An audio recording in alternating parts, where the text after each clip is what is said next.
If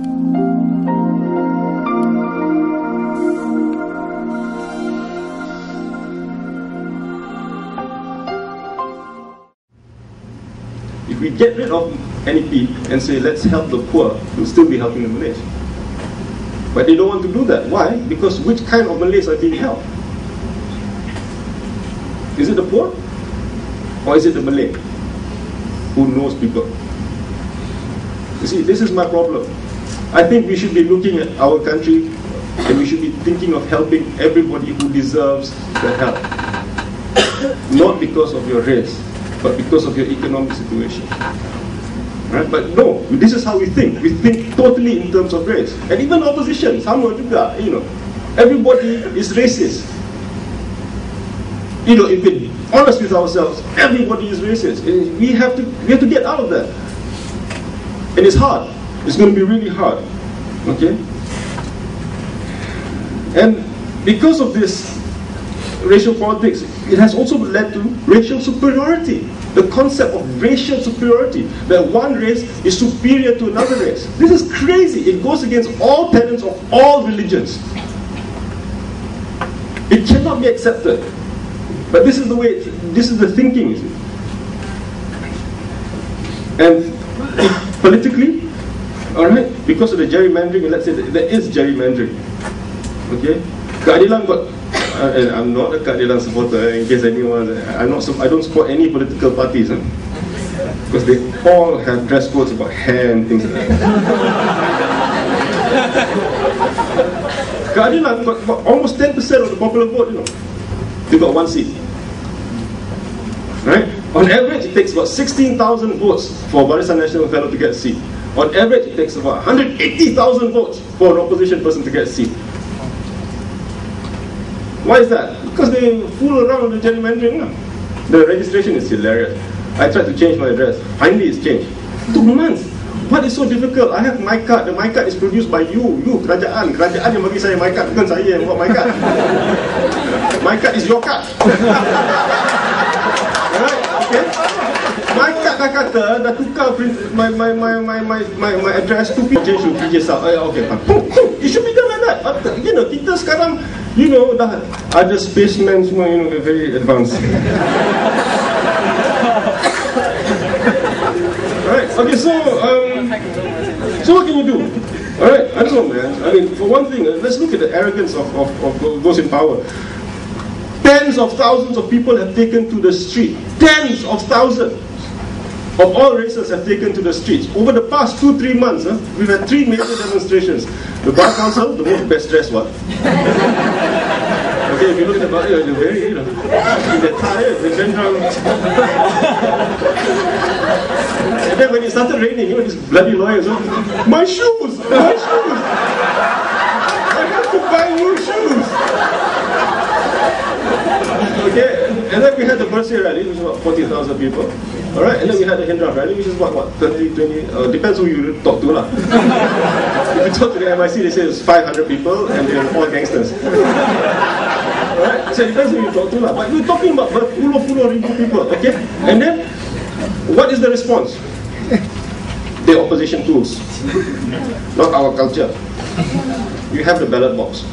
Every single one. Now I'm wondering whether, okay, the fact that you've been in power for so long and you're so intolerable has led to arrogance, which has led to stupidity, or is it the other way around?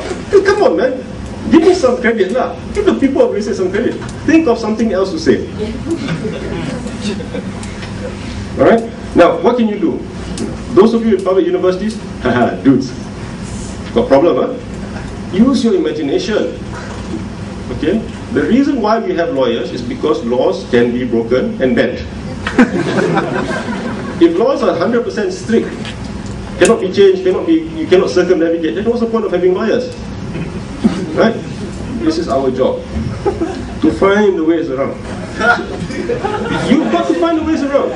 The output is rubbish, the output is awful.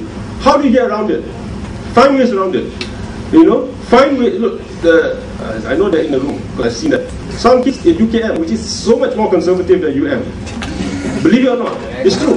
Okay, UM, for all our problems, are still quite liberal. in this, well, yeah lah, because, I don't know. But they managed to do things. They managed to organize groups, or discussion groups, discussing very sensitive issues. Very, very sensitive issues. And they still managed to do it within the system. That's what we've got to be looking at. You know, we've got to be looking at finding ways within the system and to trick them into thinking that, you know, you're harmless. Because you're not harmless.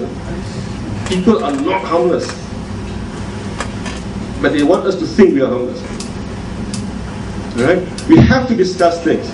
I mean, one of the reasons why I get so upset about, for example, the move away from the secular system is that we're not discussing it. Why? Because it's sensitive. We want to change the system. We want to change the system. You know, we're looking at changing the system, but we cannot discuss the changing of the system because it's sensitive. You want to change the system? You talk about the system, changing the system. You talk to us. You let us have our say about what you're doing. Because that's what democracy is about. Now, if you do things on campus, you do things in your life, believe me, you're going to find it difficult to get people to be part of it. Believe me. Because I was one of those people. You know?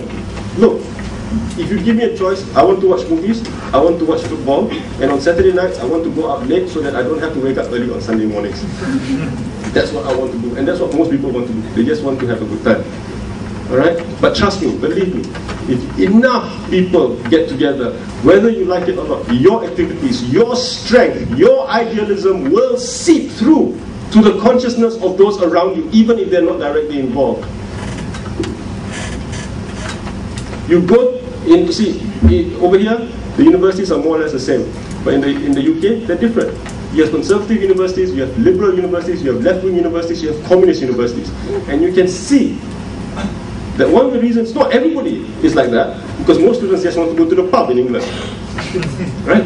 But the ideology of a strong core group is enough to seep through into the consciousness of those around them.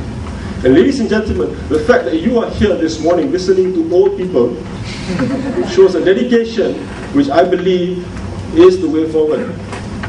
And hopefully, your dedication, your idealism, your ideas will be so loud, will be so strong, that they will influence those around you.